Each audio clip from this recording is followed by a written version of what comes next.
Hej och välkomna till vår kanal Husbilsambos. Eftersom husbilen står på verkstaden så kan vi ju inte göra den filmen vi har tänkt oss. Så vi får bjuda på hemresan från förra årets semesterresa istället. Och det var ju en jättetrevlig resa. Och jag ville åka till Mårbacka och jag ville kanske ta något dopp i havet på vägen eller i någon sjö. Och jag ville besöka en osthandel kanske. Följ med oss!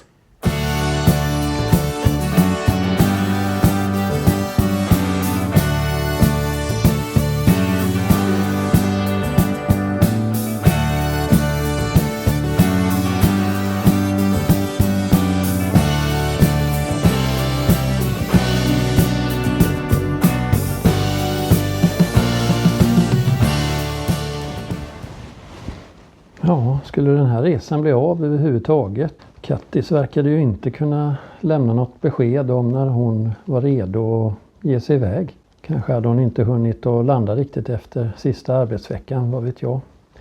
Inte ens mina målande beskrivningar av allt det här fina som väntade längs vildmarksvägen kunde locka henne ur startgroparna. Till slut så kom vi fram till en gemensam kompromiss. Att jag kunde ju ge mig iväg själv till vildmarksvägen.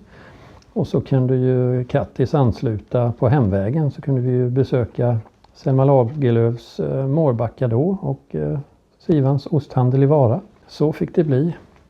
Husbilssambos fick bli husbilssärbos. Det var jätteskönt att kunna ge sig iväg.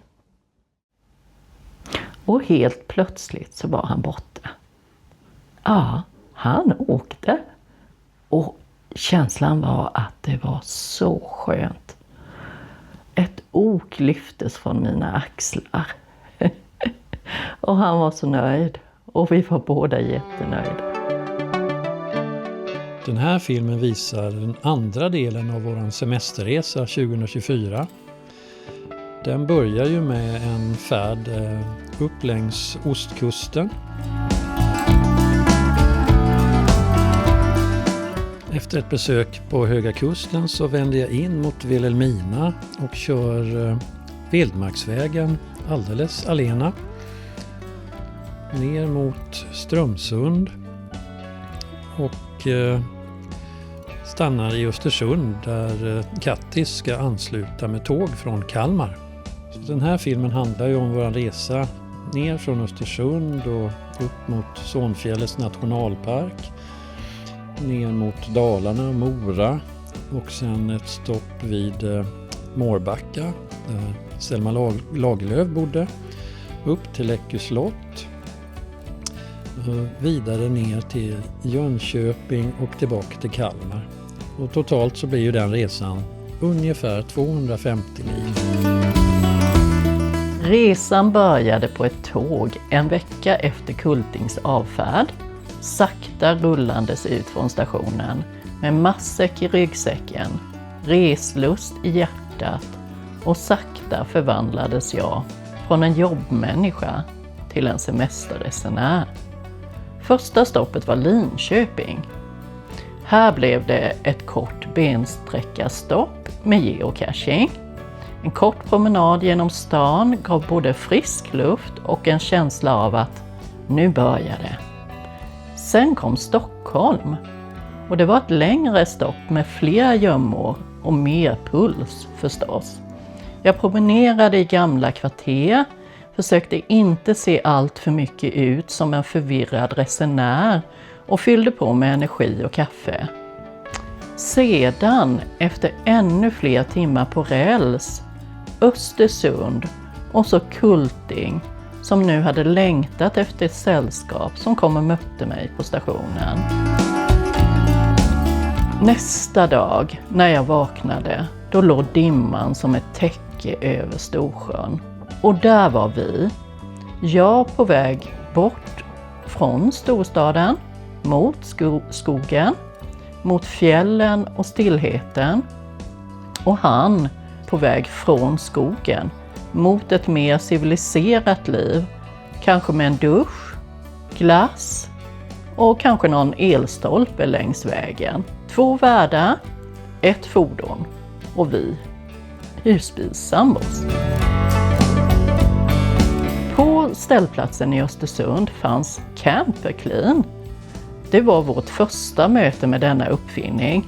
Jag kände mig nästan religiös över denna maskin som skötte det som annars kräver både gummihandskar och djupandning. Och den sortens teknik som får en att le från hjärtat gör. Nu kände vi oss redo för vår färd, kulting med sikte på hemfärd och jag med sikte mot semestern och mot Mårbacka. Och så hade vi ju också andra planer. Bland annat att svänga förbi Sivans ost i Vara. För visst kan man leva enkelt men aldrig utan ost. Ja, efter en stillsam morgon i dimman så rullade vi de få metrarna till Frösön. Och här var vi med Storsjön glittrande i blickfånget och fjällen lurande i horisonten. Del av vår resa gick längs Sankt Olavsleden, eller som vissa kallar den El Camino del Jämtland. En annan gång kanske vi kommer att fortsätta vandra på den.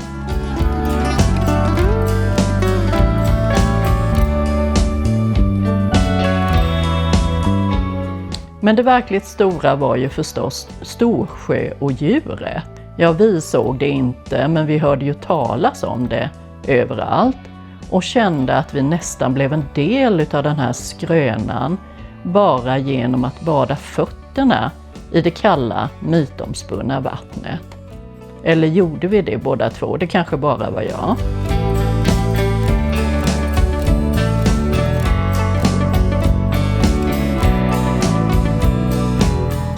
Vi besökte också den ståtliga Frösö kyrka där vi möttes av både historia och mygg. Det visade sig att kyrkans gamla murar inte bara skyddat mot synd utan också mot de mest aggressiva insekterna Jämtland kunnat uppbringa. Myggspray, ja, Kulting hade ju provianterat det och vilket skulle komma väl till pass. Vid Sommarhagen, tonsättaren Wilhelm Pettersson Bergs hem, drabbades vi båda av en slags plötslig känsla av kulturell uppryckning. Här kunde man ju nästan höra tonerna från hans fjällinspirerade musik sväva omkring i luften. Ja, eller så var det kanske en grästrimmer på avstånd. Vi blev lite osäkra på det.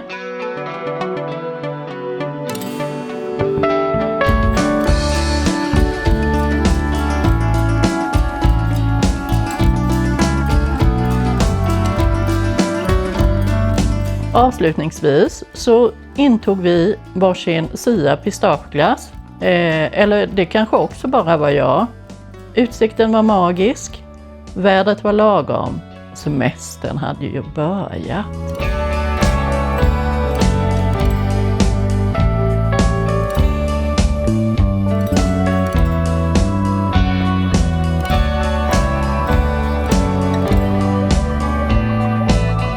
Sen lämnade vi Frösön bakom oss och vi tog sikte på nya äventyr via en vägfärja. Det är ju ett slags kryssningsmoment i miniformat. Vi ställde siktet mot en annan kyrka, men sen kom myggen. Det var som om hela traktens bevingade befolkning hade fått ett pushmeddelande. Nytt blod på parkeringen vid kyrkan. Och de kom i svärma. Och de var så målmedvetna och de var organiserade. Husbilssambon vädrade i dubbel bemärkelse. Teorin att dessa mygg inte alls var vanliga utan vildmarksutbildade elitmygg, eventuellt med GPS och samarbetsradio. Vi blev tvungna att mitt i natten flytta husbilen till en blåsigare och mer myggfri plats. Tror ni att myggen hade övergett oss? Nej, inte. De följde med oss i husbilen till vår nya plats.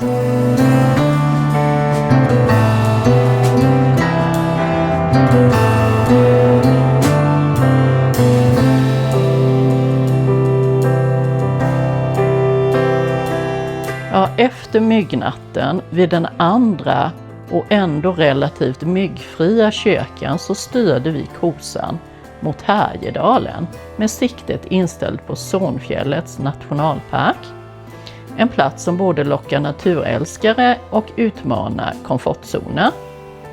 Vi var ganska så trötta av allt nattelände och vägen dit blev en omväg både geografiskt och känslomässigt.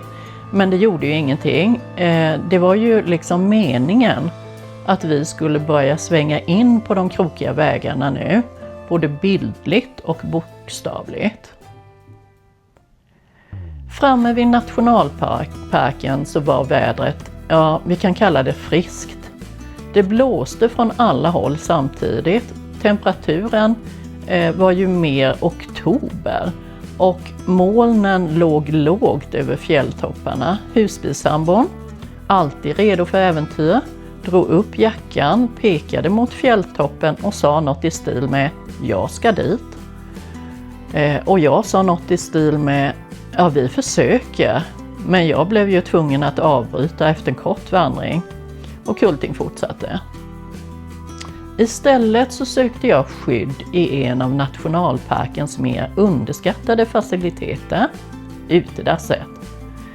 Jag förväntade mig det vanliga, kall plast, obehagligt eko och sen en viss existentiell ensamhet. Men när jag slog ner rumpan på det där förväntat isiga dasshålet, då hände något oväntat. Det var ju varmt. Under mig fanns en frigolitsits. En enkel och genial uppfinning som någon omtänksam själ hade placerat där. Jag satt där länge, inte av nöd faktiskt, utan av ren chock och vördnad. Det borde vara standard i alla utedass norr om Gävle. Jag funderade till och med på att googla köpa frigolitsits till husbil. Men ja, mottagningen var lika dålig som vädret just då.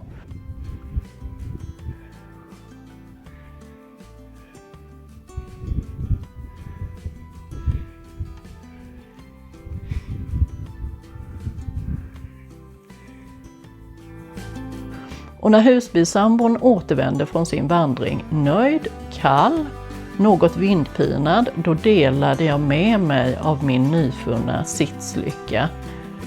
Kulting såg på mig med en blandning utav avund och fascination. För vem hade haft den bästa fjällupplevelsen egentligen?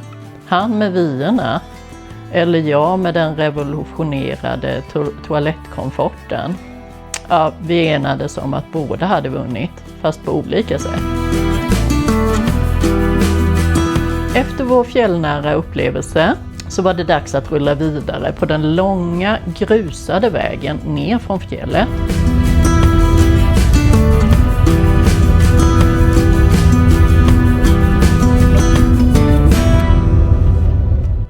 Sen styrde vi mot Sveg. Det var en liten ort med stor personlighet och stora vildsvin, eller var det en björn som stod på torget, tror. Väl framme så var det klart att Sveg hade lantlig charm.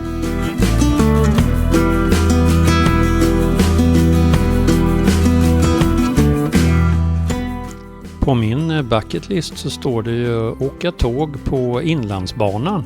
Men jag fick nöja mig med att åka Inlandsvägen här, eller E45 som den också heter. Den går från Alta i Nordnorge och ända ner till Sicilien.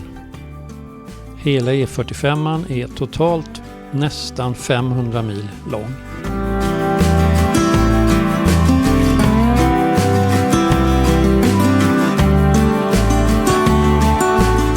Inlandsvägen korsar ju Inlandsbanan 28 gånger längs sträckningen i hela Sverige och vi korsade den några av de här gångerna.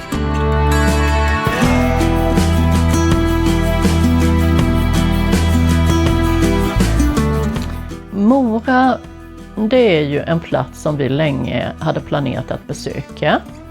och som vi förmodligen kommer besöka igen, tänker jag.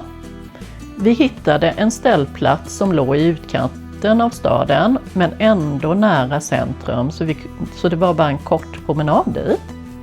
En av höjdpunkterna var att vi äntligen fick logga en webcam, något som vi hade planerat för länge ju. Det var inte så enkelt som man kan tro. Att synas på en webcam i realtid och verkligen lyckas fånga ögonblicket på bild, det kräver en viss strategi. Vi fick använda våra bästa knep, men när vi såg att vi verkligen var där, ja, det var en stor triumf. Efter den loggen så kände vi oss som om vi hade fullföljt ett Vasalopp. Ja, som i tanken förstås. Men känslan av att ha nått ett mål var lika tillfredsställande. Så vi bestämde oss för att fira detta och bestämde oss för att besöka några av stadens smakupplevelser. Först så blev det ett stopp på ett sushi-ställe där jag njöt av lyxiga crunchy rullar. Det är en riktig delikatess och som jag inte hittar på så många ställen.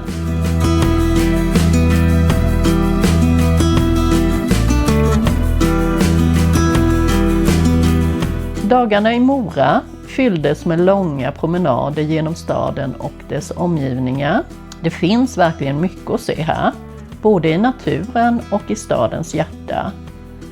Mora bjuder på en blandning av kultur, historia och vacker utsikt som gör varje promenad värd att ta.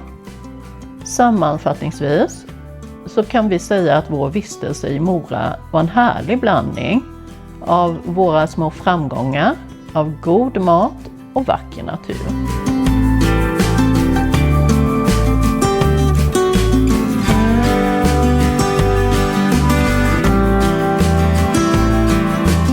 Zornmuseet var en av höjdpunkterna. Vi hade hört talas om det länge och vi var ju nyfikna på att se konstnären Anders Zorns verk och trädgård. Vi letar ju ofta efter någon slags oas i bruset. Museet ligger så vackert omgiven av grönska. Zornmuseet var en plats som verkligen gav oss mycket att tänka på, både om konst, natur, människor bakom verken. Det var ett minnesvärt besök.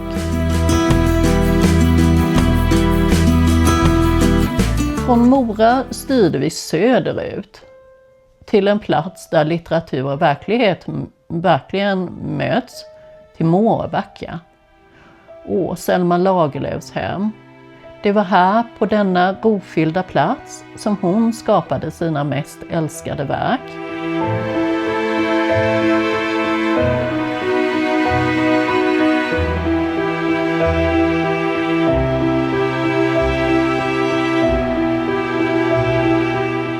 Vi bestämde oss för att promenera lite också. Och då gick vi upp till Back-Kajsas. Hon är en annan figur från svensk historia. En helt annan kan man säga. Hon levde under 1800-talet och hon var känd för sina kommentarer, sin säregna förmåga att skapa mystik. Många historier om Back-Kajsa har förts vidare genom generationer. Hennes figur är än idag en av den svenska folktraditionen. Även om hon inte fick samma uppmärksamhet förstås, så lever hennes minne kvar genom berättelser som speglar en tid präglad av både fantasi och realiteter. Där fanns också skolhuset som är en del av gården. Skolhuset var litet och mysigt och fullt av historia. Det var här som Selma själv undervisade barn när hon var yngre. Och därmed fick vi också en fin förståelse för hennes engagemang i utbildning och kultur. Ett annat fynd här på Mårbacka som vi inte hade tänkt på i förväg, det var ju skrädmjölet. Skrädmjöl använde Selma. Skrädmjölet, det är rostat havremjöl.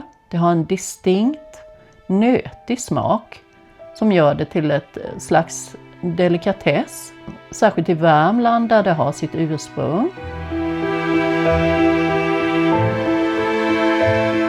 Efter denna kulinariska upplevelse så kände vi att det var dags att slå oss ner för natten. Så vi övernattade i trädgården i vår husbil. Det var en härlig kväll. Lugnet infann sig och vi blickade ut över landskapet. Det var vi och sen var det någon mer husbil. Nästa dag lockades jag utav någonting helt annat. Ett verk om Nils Holgersson. En litterär klassiker som har följt generationer utav svenska. Selmas geografibok som även har blivit en symbol för svenska landskap och traditioner.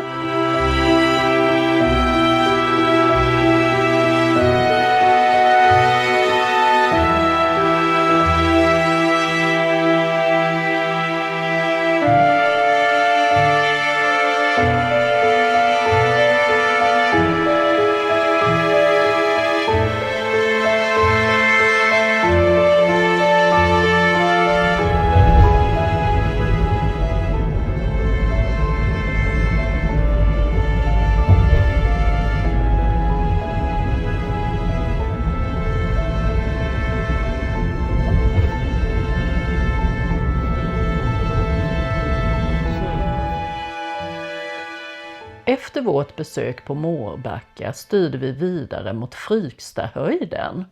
Där stannade vi för att ta in den vackra vyn som sträcker sig bortom de vidsträckta sjöarna.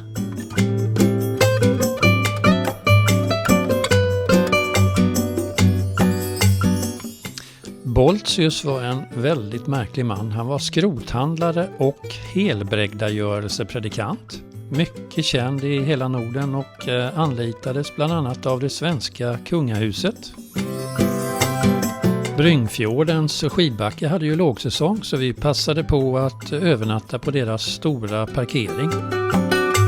Järnvägen gick precis intill men vi var trötta så vi lyckades sova i alla fall. Vägen gick vidare mot Karlstad, där vi besökte några av stadens mest kända platser. Vi började med att ta en promenad längs Klarälven som slingrar sig genom staden. Karlstad är en stad som Nils Ferlin en gång kallade sin hemstad och där hans poesi fortfarande ekar genom gator och torg. Efter att ha sett Klarälven så gick vi till Östra bron. Det är en gammal stenbro som har stått som en påminnelse om stadens historia. Bron kändes som en symbol för alla de människor som rest genom staden genom åren. En plats där tidens gång märks på stenarna, men där själva bron förblir evig.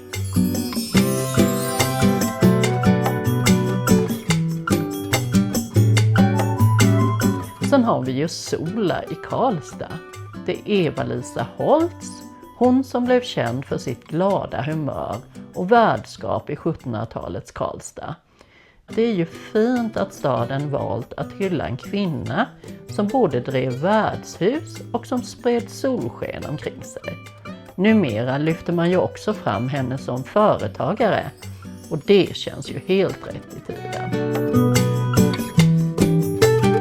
Slussarna i Karlstad var ju nästa på listan och vi fick uppleva en fascinerande syn där.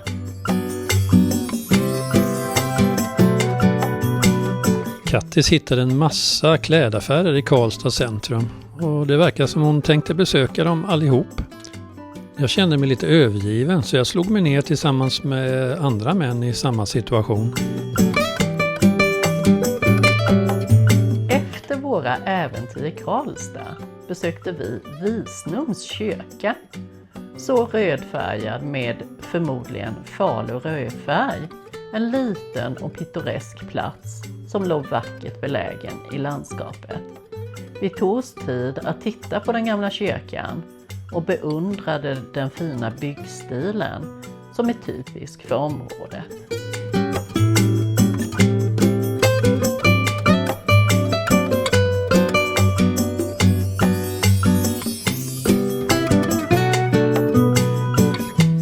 Från Visnum styrde vi söderut mot Göta kanal. Vi stannade vid Sjötorp där vi fick se 3 gamla slussar där båtar fortfarande passerar för att fortsätta sin färd genom Sverige. Göta kanal har tidigare varit en livlina för transporter i hela Sverige. Det fanns gott om fina ställplatser i Sjötorp, men det var gott om husbilar också, så att det var fullt överallt utom på grusplanen. Så vi fick nöja oss med att stå där.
Sen fortsatte vår färd mot Kållandsö, där vi stannade för att ta in den vackra naturen och stillheten som omger Läckö slott.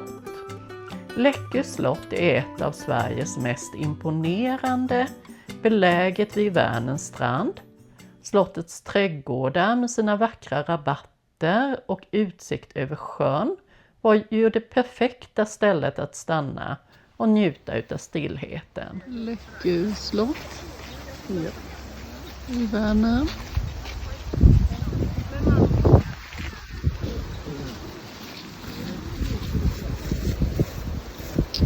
Hotell och fikaplats och lunch. Här kan man bada.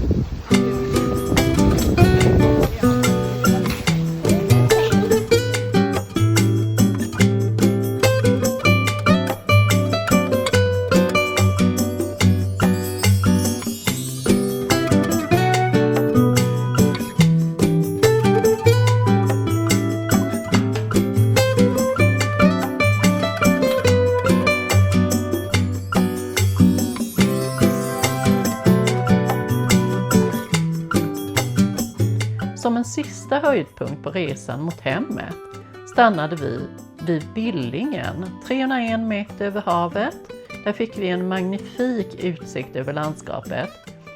En vidsträckt vy som sträckte sig så långt som ögat kunde nå.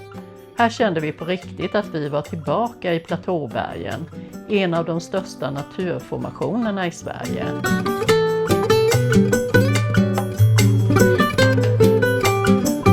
Ni som har sett våra tidigare filmer vet ju att jag har väldigt svårt att låta bli att stanna vid olika typer av geologiska fenomen. Så ett stopp vid Platåbergen, som är en av Unescos globala geoparker, det gick ju bara inte att låta bli.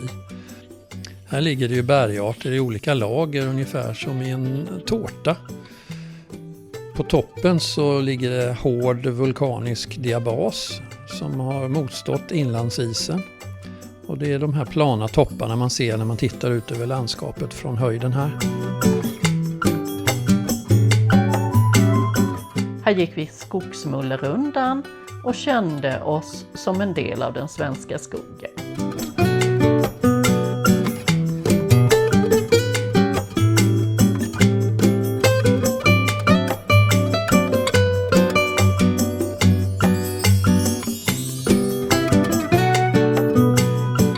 Och så stannar vi till i Jönköping, där vi drabbades utav ett häftigt och plötsligt hällregn.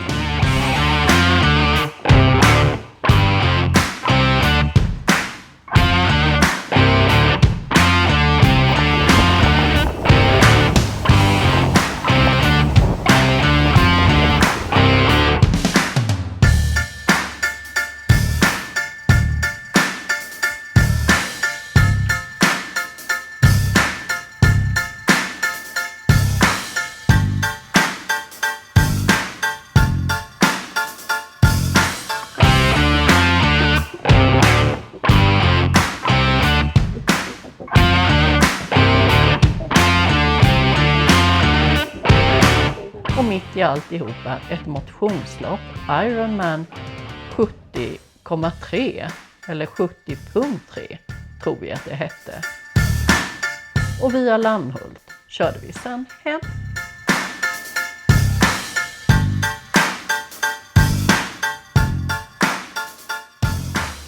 Och det var förra sommarens semester.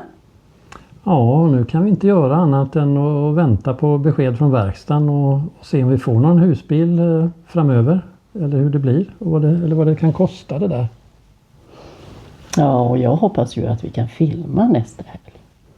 Så att det blir en trevlig YouTube. Ja, det får vi hoppas. Det får vi hoppas. Ja. Följ kanalen så får ni se. Gilla, hemskt gärna prenumerera, jättegärna kommentera. Ja, tack för att ni har tittat och på återseende. Hej då! Ja, det blir nog bra. Det blir nog bra. Det blir bättre. Det blir bättre. Ja.